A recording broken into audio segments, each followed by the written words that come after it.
Welcome back, everybody, into Bill's Chat. I am Josh McCarty. I am flying solo on this episode. My co-host, Luka, is currently dealing with something I think a lot of us have dealt with recently, that flu feeling where you're just coughing and your stomach hurts and all that stuff. I think he's on the back end of it. It seems like the arrow is certainly pointing up for him at this point in time, but did not feel up to recording an episode this week. And I think that's okay because as we sit here, this is March 1st, and it really is the calm before the storm. Now, I say it's March 1st. I'm recording this on Sunday. This episode will release Monday morning. Thank you for those of you who have made the choice to listen, watch us everywhere podcasts can be found, YouTube, Spotify. We appreciate the hell out of all of you. The calm before the storm is, as I am speaking, the NFL Combine is going on. So we are fully into NFL draft season, but don't look now. As I say again, we are in March. 1 week from today, if you are listening to this on Monday, March 2nd, NFL free agency will open. That is when the tampering period can begin, and that is when you can go to Twitter, X, whatever you call it, and set your alerts to Adam Schefter and Ian Rappaport and see what NFL free agents are leaving and going, and we'll find out what happens with guys like David Edwards and Connor McGovern and Joey Bosa and Matt Milano, and we'll see if the Bills are players on guys like Alec Pierce and Romeo Dobbs, etc.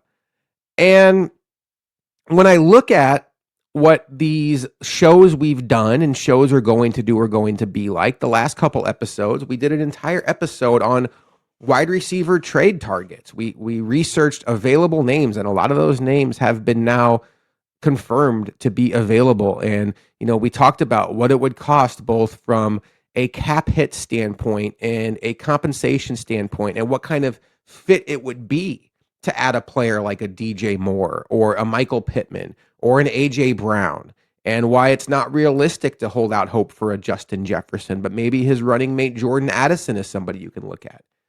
And then last week, Luka and I really peeled back the layers on the current Bills roster and the guys who are unrestricted free agents to be. And who do we want to keep? Who don't we want to keep? So we've continued to prime you for this offseason, but we are now on the doorstep of free agency and the draft.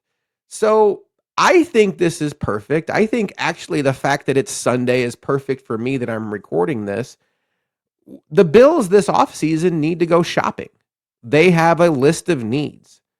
And like many of you, especially now that football season is over, I do my grocery shopping on Sundays.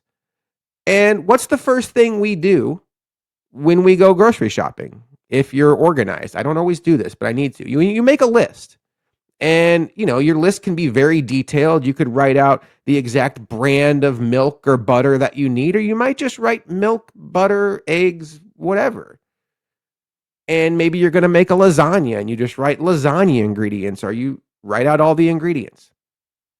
The Bills are very much at that stage of the offseason, is they are going shopping. But much like the example that I gave you, where you and I are going to the grocery store, we've outlined why the Bills can't necessarily afford to go buy the most expensive brands of whatever groceries they want. Sure, they can go in there and maybe they want to buy the best quality milk or the best quality butter, but they're going to have to make some concessions. Maybe they buy the off-brand butter. Maybe they buy the off-brand cereal. But when you only have a certain budget to work with, you got to figure out how to make it all work to still get all the needs you have for the upcoming week or month or whatever you are shopping for. And that really is the goal for tonight, is the calm before the storm. Let's make the grocery list. Now that we know, we know a receiver. Receiver's the conversation that will just not go away until it goes away. We have been beating that drum as loud as anybody and will not stop doing that. But let's talk about receiver. Let's talk about the other needs these Bills have and what they might do or not do to address those this offseason. So as I go through here, I'm going to pull up Spot Track. Two websites I really like, and I'm assuming that most of you know these by now, but they really give you a great lens into what decisions teams have to make, or spottrack.com and overthecap.com. If you haven't gone on there and just played around with those, they're a great way to really learn about the inner workings of contracts and can really give you a good working knowledge of what teams face and decisions they face. But so let's start on the offensive side. And look, this is not going to be a long episode. This will probably be 30 or 40 minutes. Sometimes I can ramble and we'll see what happens. But I'm not going to sit here and spend 20 minutes on the backup quarterback. You don't want to hear it. I don't want to say it. We know the Bills are going to have somebody be their backup quarterback. But we also know that ultimately, if Josh Allen misses significant time, the season's probably toast. So would it be nice if it was Mitch Trubisky? Sure. Shane Buechele, if that's the backup quarterback, fine. I'd rather have it be Trubisky because in a situation like last year's Jets game where he has to come in for a play, he can make that work. I think when I view the role of backup quarterback, I look at 2 games. If Josh Allen has to miss 2 games, can you get me 1-1? I think Mitch Trubisky can do that. But I'm not going to pay $7 million a year for a backup quarterback against the cap. Absolutely not. Why I'm scrambling to say the right words here, but that's not something the Bills can do, particularly with how tight they are against the cap. They have to go cheap. They have to get that value off-brand butter at backup quarterback. And whether that's Mitch Trubisky or a couple of years ago it was Kyle Allen, generally we know the story. It's somebody that Josh Allen gets along with. The primary role of the backup quarterback in Buffalo is to be a sounding board for Josh Allen in the room, on the sidelines, and on the golf course. So hopefully it's Mitch Trubisky, but I think that there's a sneaky chance his market is strong this offseason because in the game of quarterback musical chairs, there's just not enough good quarterbacks to fill these important seats. And I could see Mitch Trubisky finding himself to a team, if he wants to do that, that will have him compete for a starting job with perhaps an incoming rookie from a less than impressive rookie class. That's all we need to spend on the backup quarterback. Let's start with wide receiver. What do the Bills have coming back at wide receiver? Well, right now, under contract for the 2026 season are Khalil Shakir, Curtis Samuel, Joshua Palmer, Keon Coleman. Mecole Hardman signed a 1-year deal already this offseason. He's back. I think that's more of a compete in camp contract. And then you have Tyrell Shavers, Jalen Virgil, and Stephen Gosnell. Tyrell Shavers, if you remember, had the very serious injury in the Jaguars game. So it seems very unlikely that he's ready to compete in camp. Maybe not even ready to start the season. Anything the Bills get out of him in 2026, I think, unfortunately, is going to be a bonus. All due respect to Jalen Virgil and Stephen Gosnell, I am not factoring them into anything the Bills consider at wide receiver, and I'm going to go ahead and lump Mecole Hardman into that same boat. I think we all would agree, that releasing Curtis Samuel is an absolute formality for these Buffalo Bills. And this is going to clear up, I believe, $6 million in cap space. I don't want to guess on that. I will get that from Over the Cap. That's one thing I do prefer about Over the Cap. I feel like it's easier to navigate on Over the Cap. Let's take a look right now. If the Bills were to release Curtis Samuel, they would free up $6 million in cap space. And that is a formality. That is not a decision this team has to make. That is something the Bills will absolutely do to free up cap space. I would not be stunned if the Bills do that by the time this episode goes live tomorrow morning. It's something they absolutely have to do. There's a couple more formalities they have to do to clear up cap space, like a Josh Allen restructure. I think Taylor Rapp being released is another formality, but Curtis Samuel is going to be gone. What does that leave us with? That leaves us with Joshua Palmer, who's going to be here. I know, for better or worse. Some folks are frustrated with him. His contract dictates he's going to be here. Khalil Shakir and Keon Coleman. Again, we're setting Tyrell Shavers aside because of the injury he's coming off of. And I do think that despite the sounds coming out of Buffalo, of the love from Joe Brady toward Keon Coleman and how much he believes in Keon Coleman, the sound bites the Bills want you to hear, I think it's very much on the table that the Bills move off of Keon Coleman this offseason, whether it be a draft day trade or maybe a player-for-player swap with another player at even another position that a team has that they're growing frustrated with, that they drafted high in the draft, and they're not getting the production out of. A change of scenery trade. A Keon Coleman will not net the Bills anything significant. Perhaps if they were to trade for a wide receiver, he could be a throw-in And maybe that would be like the final piece to the puzzle for a team that's willing to trade. But what I want you to take from this is the only receivers you can count on being back next year for these Bills are Khalil Shakir and Joshua Palmer. And how much do you want to count on Joshua Palmer? So this room needs to be reshaped. So this is where the Bills need to be creative with their asset spending. I would love the Bills to go out and make a massive trade. And when you think about it, let's say they're able to trade for a player like a Brian Thomas Jr. or a Marvin Harrison Jr. I don't know that those players are on the block. In fact, I don't think that Marvin Harrison Jr. is, and it sure sounds like maybe Brian Thomas isn't. But when you trade for players like that, you're going to give up significant draft capital, and that's fine. But what you aren't going to do is you're not going to dedicate a significant portion of your cap to those players because they are still on their rookie deals. That's why those players are so hard to imagine being traded. And that's why a player like that is so perfect for what these Bills need. If they can find a player on his rookie deal that a team is ready to trade away from, they would be able to give up a minimal asset, probably a pretty big asset for those guys, but give up minimal cap space, but have a significant contributor. That's where I think Brian Thomas Jr., Marvin Harrison make a lot of sense, but I also think that's where a guy like Jordan Addison could come into play for these Bills. And I know he doesn't move the meter for a lot of you, and maybe I would put myself in that boat, but the Bills need a reshape of this wide receiver room. It can't just be we're going to go sign this offseason's version of Joshua Palmer and then spend a 7th-round draft pick on a wide receiver and call it done. No. Tear it down to the studs and rebuild it.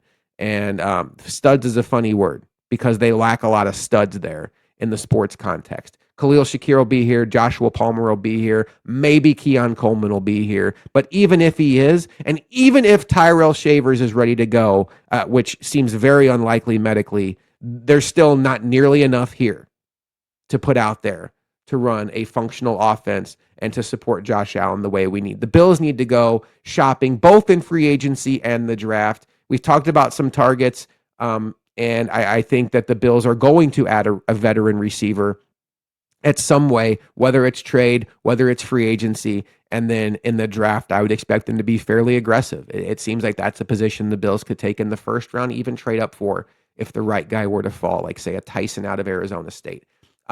Just before we get on to the next position, I want to say Luka and I are going to do a Bills Chat Live this Wednesday.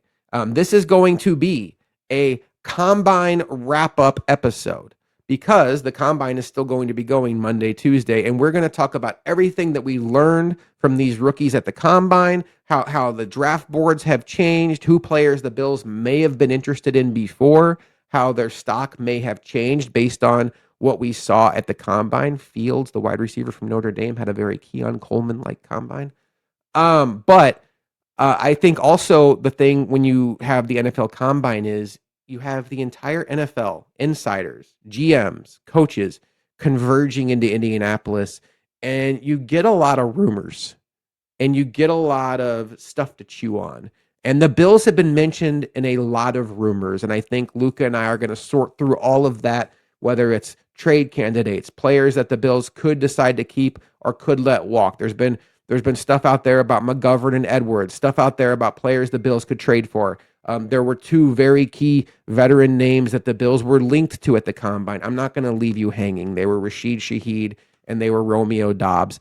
We will get into that on Wednesday. And so I think that's going to be a good, if you aren't somebody that wants to spend your entire weekend watching the NFL Combine, which I respect, tune into our show on Wednesday. And we'll catch you up on everything you missed. And we'll also catch you up on all the news and notes related to the Buffalo Bills and the rest of the NFL that could relate to the Buffalo Bills coming out of the Combine. For example, A.J. Brown seems maybe less likely to be traded now. That could have a domino effect that impacts the Bills. All right, let's go on to the next position on offense. And I really do think there's only one other position that really needs to be mentioned, but it is a group. It's a position group. Offensive line. The offensive line, outside of Josh Allen, has really been the straw that stirs the drink for this offense the last 2 years. And I think for the first time since they've really morphed into this full-fledged Joe Brady offense the last 2 years, the offensive line is going to feel some stress. They are looking at potentially losing their starting center, Connor McGovern, and their starting left guard, David Edwards. Both of those guys are projected to get very nice paydays on the open market. Spot has David Edwards in the upwards of $20 million a year, which is absolutely mind-boggling to me, but more power to him if he can get that. And then Connor McGovern, I think, is maybe being undersold by Spot. They have him 15, 16 million a year.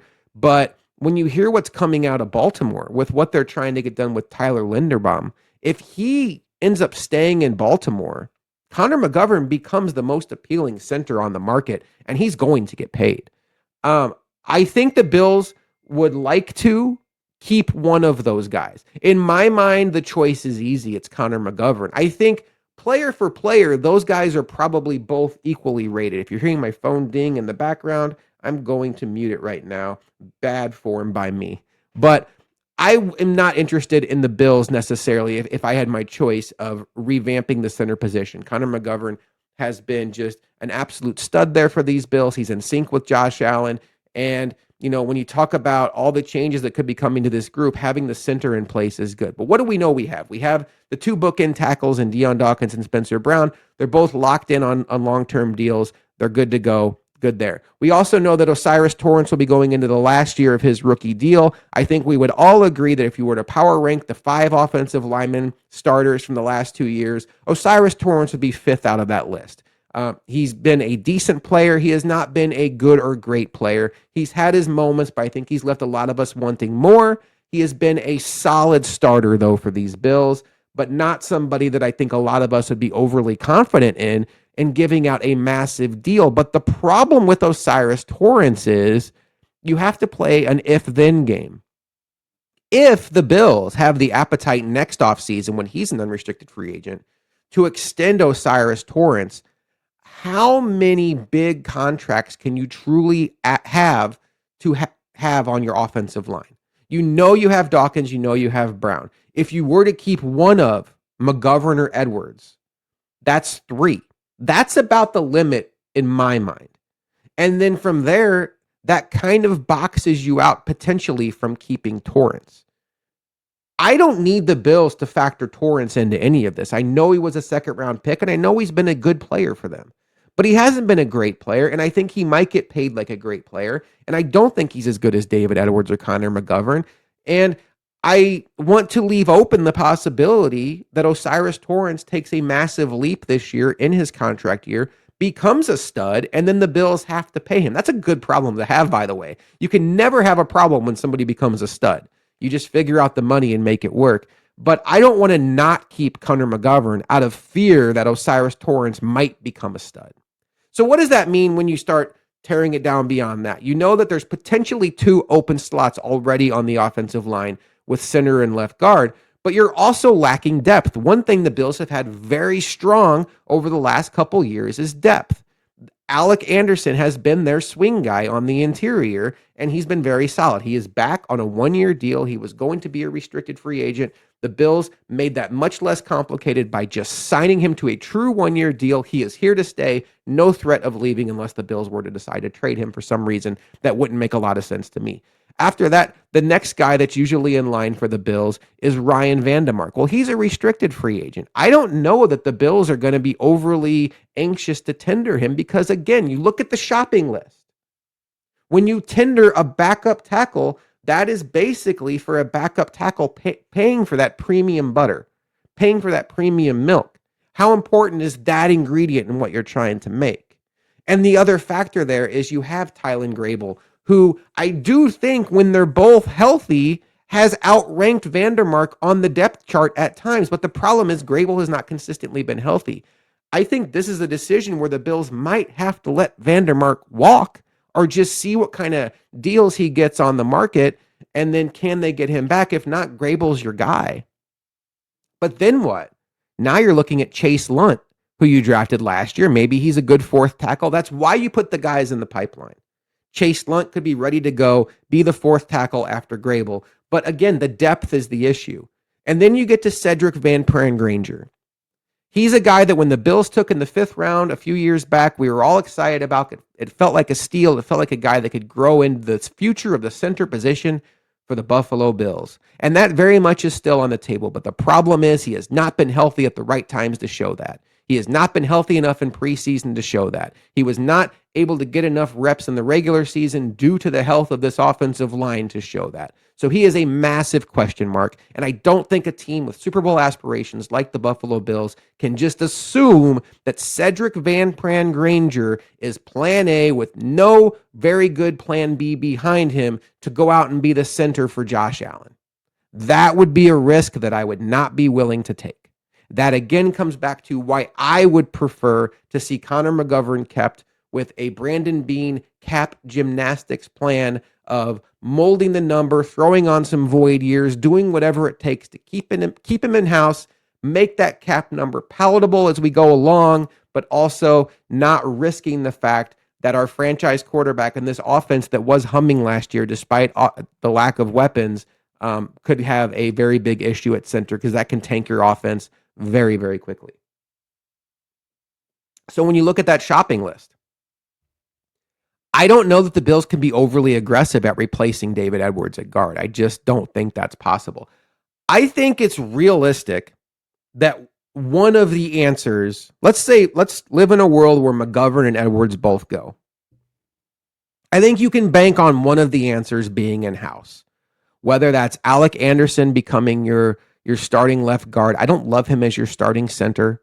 I would not love that at all, but I think he would get a shot at it. Maybe he's your starting left guard, or maybe it is Cedric Van Pran Granger as your starting center, or maybe, just maybe, it's a player like Tylen Grable, who you've been grooming to be your swing tackle, becomes a guard. I don't see it, and the domino effect there is who's your swing tackle now if you don't tender Vandermark? Is it Chase Lunt? A lot of questions that need to be asked. And by the way, to throw more complication into the mix, Aaron Kromer's no longer here. We would all feel so much better if Aaron Kromer was still here, right? Like they could just go pick up whoever and we'd say, Kromer will figure it out. He's a wizard. We don't have that luxury anymore. He was amazing. He's going to be missed. But I think that it's very realistic, if not probable, that the Bills will look for one internal answer. Here's where it gets tricky. I want the Bills' offensive line to be great. I mean, what is that to say? I want the Bills' wide receivers to be great. I want the tight ends to be great. But I want the Bills' offensive line to be great. When the Bills had been making these deep offseason runs, and it's like, oh man, if they were to go to the Super Bowl, they'd play the Seahawks or the Eagles. The one thing that gave me hope was the Bills actually have one of the rare offensive lines that can potentially hold up against those teams. So I don't want to risk that. It's not lost on me when people say that Josh Allen has no help around him. Luka and I have stood up and pounded the table saying, hello, look at their offensive line. That's help. It's not sexy. It doesn't win fantasy championships. It doesn't sell jerseys, but that's help. Look at what Joe Burrow has to deal with. When you look at the Bills' offensive line, it's not something I want to risk. That's why I want to keep McGovern. But I say all of that to say, I don't know that it's just as simple as let David Edwards go and bring in Wyatt Teller. Now, is Wyatt Teller at a stage of his career where he's willing to take a lower middle class, I hate that term, but that's just, we all understand what it means, middle class level contract to be a starting left guard for the Buffalo Bills, and then Brandon Beane can work his cat magic, make it work, and there's your answer at left guard, and now it's Alec Anderson and Cedric Van Pran Granger competing for center, and the rest of it kind of falls into place nicely. Yeah, that's fine. I doubt it. I doubt Wyatt Teller at this stage of his career, still playing at a very high level, is going to sacrifice a lot of money at this stage. I think the Bills would have to be willing to pay, and that's the issue. I don't want to sink a lot of money into that position. David Edwards was on a cheap deal, and Aaron Kromer coached him up. Connor McGovern was on a very cheap deal. It wasn't super cheap. He was signed as a free agent guard that they intended to start and became their starting center. But for what they were paying him versus what he gave them, holy cow, it was cheap. And then Osiris Torrance has been on a rookie deal, bargain deal for Osiris Torrance. You have to find bargain deals. If you go out and pay market price for Wyatt Teller, it's no longer a bargain deal. Now you're paying high money for Spencer Brown, high money for Deion Dawkins, high money for Wyatt Teller, and you have this situation with Osiris Torrance looming. So I think the Bills are in a tricky spot. I would predict at this point they're going to go shopping and they might try to get the off-brand guard. Can they find their next David Edwards? And what does that look like? There's some guys out there that I'm going to pull up free agent guards because there's a couple names out there that I think could be interesting, but again, it just depends on what they're looking for. One name that really sticks out to me, and this is one where it's just like you'd have to trust your medical staff, but it's one that if it hits, it could be an absolute home run. Elijah Vera Tucker. This guy, prior to 2 massive injuries, looked like he was going to be the next 10-year all-pro, all-decade player at offensive line. He's been a tackle. He's been a guard. I believe he came into the league as a guard. I would imagine, based on the injuries, that moving him back to guard is very realistic. Spot Trek still has him listed at tackle. But that's just a name. I have no idea what he's going to get on the open market, folks. But if he's a guy that you could get for pennies on the dollar to promise him a chance to, what the Bills can offer these guys to come in here. Okay, so like, why would people want to come to the Bills and take less to come to the Bills than, say, go to the Browns and get paid $10 million a year or whatever? Well, here's why. If you come to the Bills, you have a very realistic chance of starting. If you want to get paid in this league, you got to put starting tape out there. And if David Edwards goes, hello, there's an open role right there.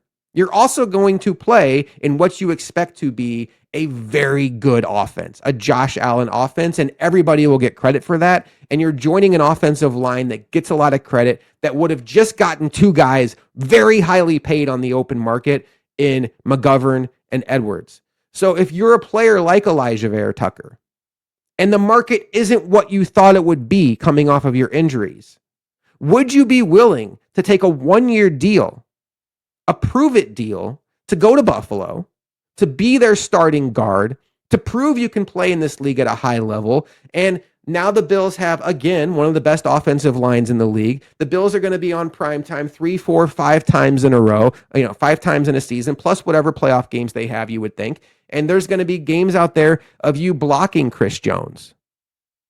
And they're going to see how you do in that situation. And that's a situation where he could get himself paid, maybe in Buffalo.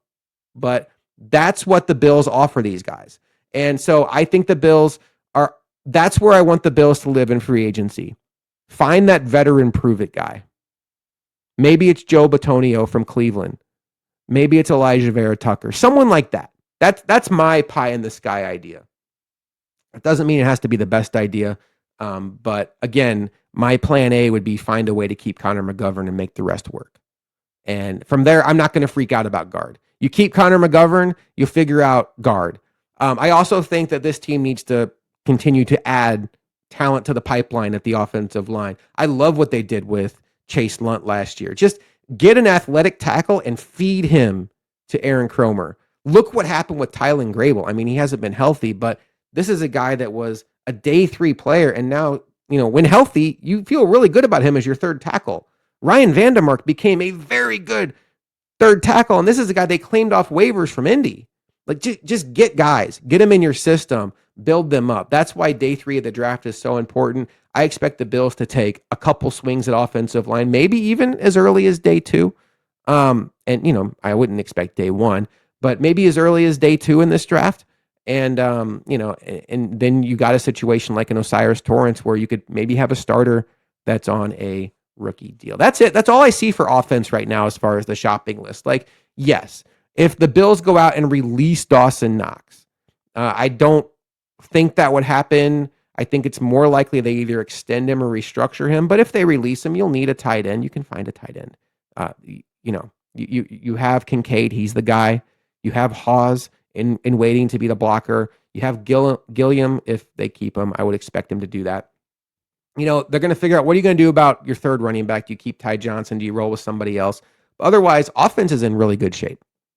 Now let's go to defense. And this is where I want to have what I think is going to be kind of a tough conversation. The Bills made a defensive coordinator change with Jim Leonhard. And I don't want to just repeat what I have seen guys like Eric Turner and Anthony from Cover One and Joe Marino, and I'm positive Bruce Nolan just say over and over, probably Sal Capaccio over and over again, where when you think of switching from a 4-3 to a 3-4, you think about all this. Well, now we're going to go from one gap to two gap, and now we need space eaters, and now the whole, now our linebackers need to be bigger and all. I'm not saying that in a condescending way. I'm just saying that's the way our brains, if you're of a certain generation, were built. When Chan Gailey became the head coach after Dick Duran and they switched to a 3-4, this wasn't 30 years ago. This was 2010. It was very much this conversation. Chris Kelsey became an outside linebacker, and I still remember to this day a play where he was covering Jermichael Finley in coverage. Didn't go well, but we're not there anymore. I think defenses are a lot more multiple, and whether you call it a 3-4 or a 4-3, I think a lot of the principles are going to be the same. But what I do think is, I do think there's going to be, to oversimplify it, a stronger goal in mind of stopping the run. Do I think Sean McDermott went into any game last year and thought, I hope we don't stop the run today? No, I don't. That's silly. But I think on his give and take list, the way he built his defense, he was okay with the run hurting him as long as it didn't lead to being hurt in the passing game. And with the personnel the Bills had, with the scheme they were playing, to really hone in and stop the run, they had to dedicate a certain amount of resources to that left them vulnerable in a passing game with a secondary that again lacked ideal foot speed, especially when Max Harrison wasn't on the field. So I think under Jim Leonhard that finding ways to stop the run is going to be a priority. An interesting note came out from the combine, and I've been thinking this for a while, but when I saw it was in Dan Graziano and Jeremy Fowler's piece, I did want to say it today. And we're going to get into all this on the Wednesday show, but I want to just talk about this note right here. They said that the Bills are going to be looking this offseason for pieces to fit in Jim Leonhard's scheme. However, there is a belief in that building that they have drafted a lot of players in the last few years on the defensive side of the ball that might be able to fill some of those answers, even though their resume, short or long, in the previous scheme wouldn't suggest that they're players you can count on. Who does that mean? I think the first name that came to my mind was Dwayne Carter. Okay? Dwayne Carter was a guy, there's been a lot of guys like Dwayne Carter that had less than stellar rookie seasons for the Bills. Unfortunately, way too many on the defensive side of the ball. And then unfortunately, in his second year, Dwayne Carter suffered a season-ending torn Achilles before the season even got off the ground in August. How much can you count on him in season 3 coming off of a torn Achilles? I don't know. But this was a third-round draft pick. This was a guy that Chris Sims had rated in his top 5 defensive tackles in the draft. It's within the realm of possibility that there's a very useful football player in there that was just miscast in this Sean McDermott defense, and perhaps he's a good fit as whether it's a 5 technique or what have you, maybe a nose tackle. I don't see it, but maybe like a one-gapping nose tackle at time. That's not really a thing, but on Jim Leonhard's defense, I think the larger point here is, though, when you look at Dwayne Carter, when you look at Dayon Walker, who was a hit, when you look at TJ Sanders, who I think people are, again, way too quick to give up on after an injury-riddled, like less than stellar rookie season, there's answers in the building that will help. TJ Sanders is a guy I'm very excited about in this Jim Leonhard defense. I don't know where he's going to fit exactly. He wasn't my favorite pick in the draft, but I feel like people are just so ready to be like, he's useless. There's defensive tackle answers on this roster. And the Bills also kept Fedarian Mathis. And that's not nothing to me. I think he's a useful football player. So, and then Ed Oliver will be back and hopefully not injured all season. And, we'll see what happens. But I'm not convinced that the Bills are going to go to that grocery store and buy the most expensive cheese, if you want to call that, at defensive tackle. I think they might like what they have in-house, or at least like it enough to see what happens. That's where you got to make concessions. Do we have enough potential answers in-house that we can see where everything fits, where everything lines up, that maybe the answer's in-house all along? Do I expect them to go into next season on defensive line at defensive tackle with only Ed Oliver, Fedarian Mathis, Carter, Walker, and Sanders, and now some of those guys are going to play edge or defensive end in this 3-4 look? No. They're going to add somebody in the draft. They're going to add somebody in free agency, but I think it's very possible they go to the budget end of free agency, and maybe we're talking about day 3 of the draft. And I think that's going to be hard to swallow for a lot of folks that have their eyes set on someone like Tavondre Sweat, who got traded to the Jets last week. Maybe I'm wrong, but I think this is one position where the Bills do have at least a door number 2, a door number 3, and a door number 4 on their roster. And when they don't have the ability to make as many changes as they probably would like to, given their resources, I could see defensive tackle, what we call defensive tackle in 2025, or 2025, that is now becoming just defensive line, whether it's defensive end, defensive tackle in 2026, being a position that the Bills look in-house to more than a lot of us are comfortable with. But we'll see. That brings me to edge. The Bills have got to find a game wrecker at edge. They just have to. I will raise my hand and say I still think Greg Rousseau is a very good football player. A very good football player. I think he's very good against the run, and I think he's good enough against the pass. I just don't think he's a game-wrecking pass rusher.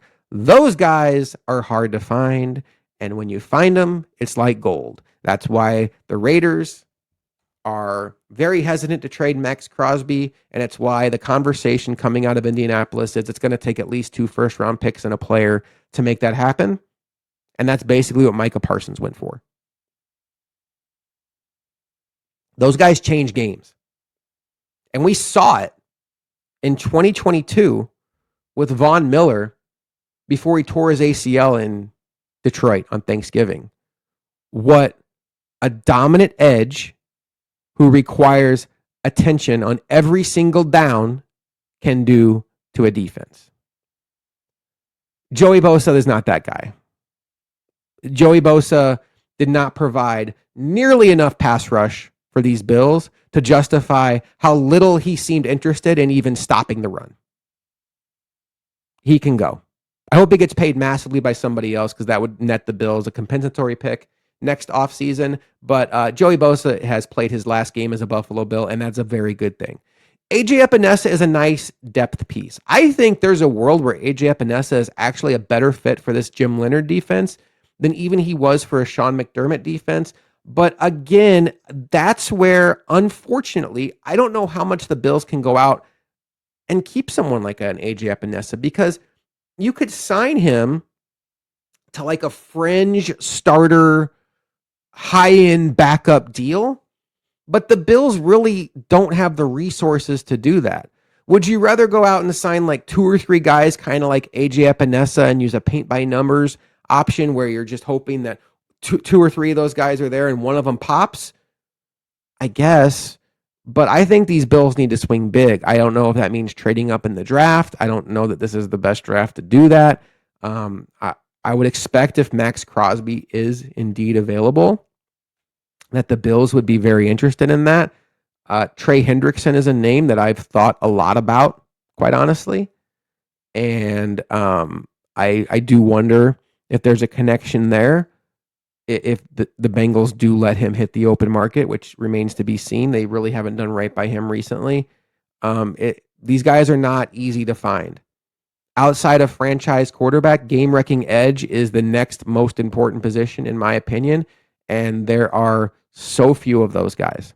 Somehow Houston has two. Lucky them. The Bills have zero, and they don't have anybody in-house that is ready to be that. It's not going to be Javon Solomon. It's not going, I don't believe, be Michael Hoyt coming off of a serious injury. I think Michael Hoyt has a chance to play a very important role for this team, but I don't know that between him and Greg Rousseau that these Bills are equipped to go out there and really stress defenses or stress offenses the way they need to with their pass rush. Maybe a healthy Ed Oliver and second year of Deion Walker and TJ Sanders changes things. And one of those guys like that we're not expecting, like a TJ Sanders or a Dwayne Carter, somebody that you maybe in your mind you're kind of already throwing on the back burner, pops and everything changes. But right now, the Bills have got to find a way to stress the passing game. And to me, that's right up there with receiver. It just is.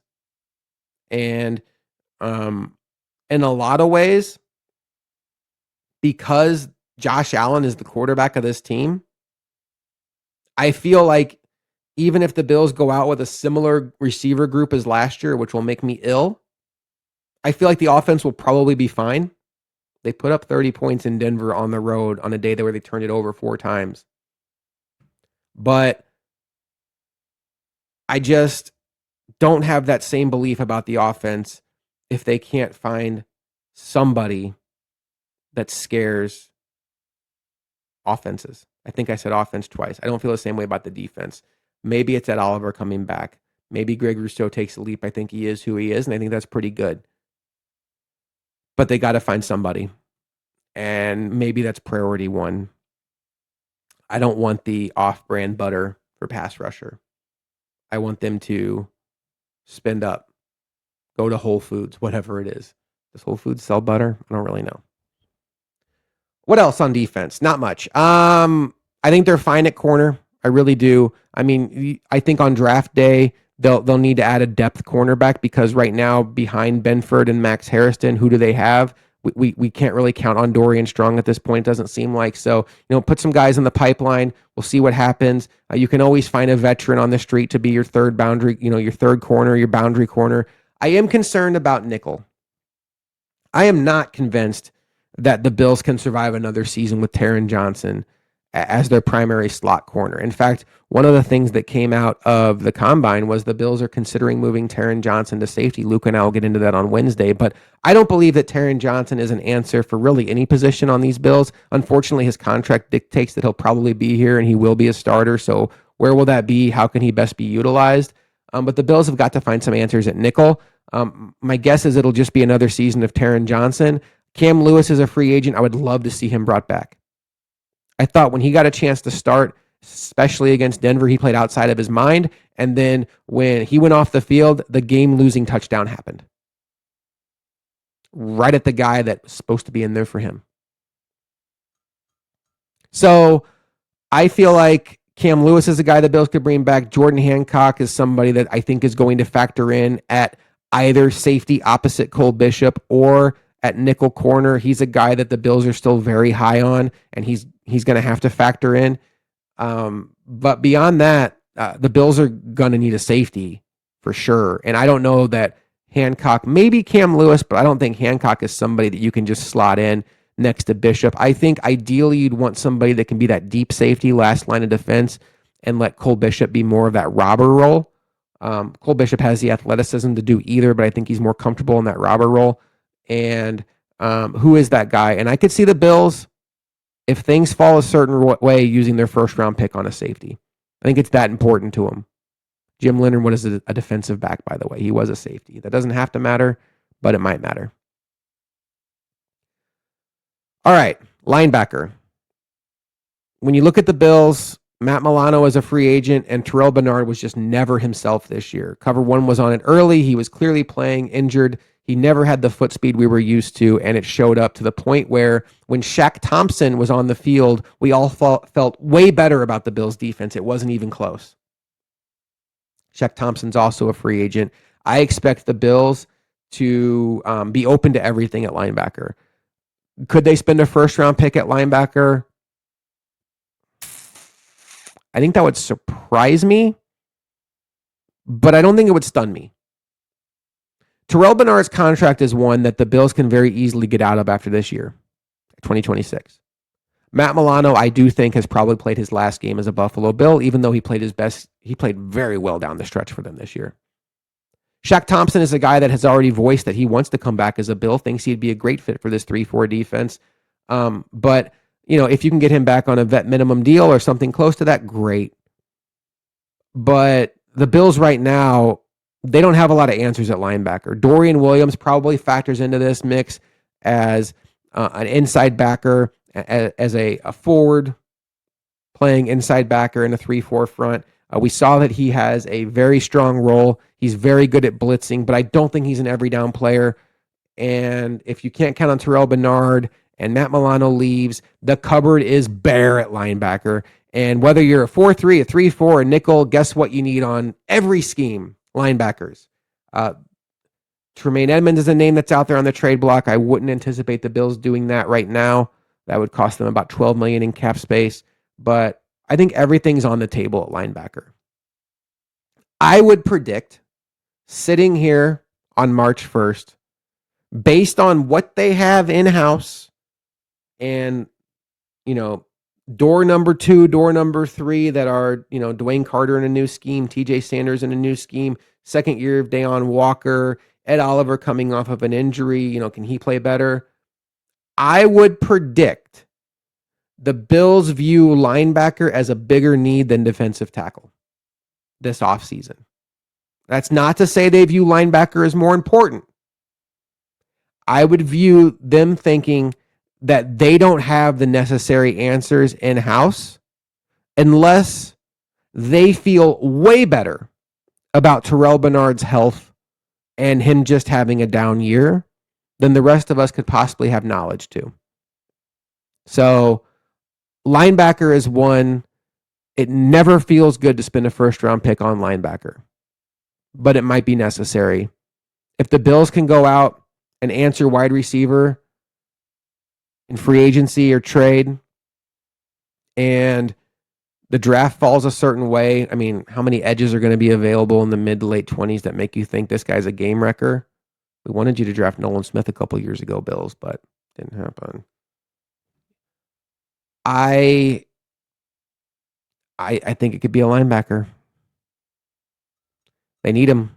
You need linebackers. And the Bills, it just feels like outside of Milano, when he's been playing good, the Bills have just not had a game-changing linebacker in a long, long time. And they need one.